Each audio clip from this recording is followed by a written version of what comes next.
सर्वात मोठी बातमी घडामोडी पाहण्यासाठी चॅनेल सबस्क्राईब करा।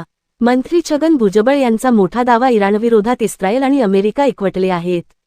दोन्ही देश मिळून इराणवर प्राणघातक हल्ले करताना दिसत आहेत। इराण देखील दोन्ही देशांना सडेतोड उत्तर देत आहे। मात्र या युद्धामुळे जगात चिंताजनक परिस्थिती निर्माण झाली आहे।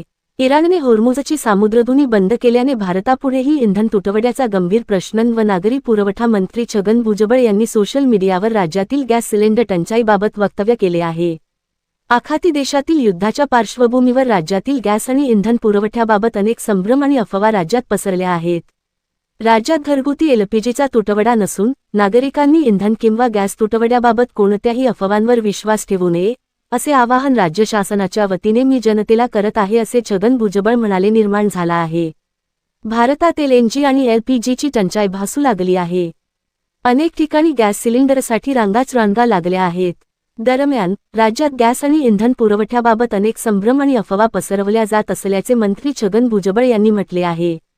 राज्यात घरगुती एलपीजीची दैनंदिन मागणी 9,000 मेट्रिक टन असताना उत्पादन वाढवून ते 11,000 मेट्रिक टनांपर्यंत नेले आहे।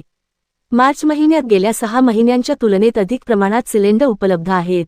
पेट्रोल आणि डिझेलचाही पुरेसा साठा उपलब्ध असून रिफायनरी पूर्ण क्षमतेने कार्यरत आहेत। त्यामुळे घरगुती गॅस सिलेंडरचा पुरवठा सुरळीत होत राहील याबाबत नागरिकांनी निश्चिंत राहावे।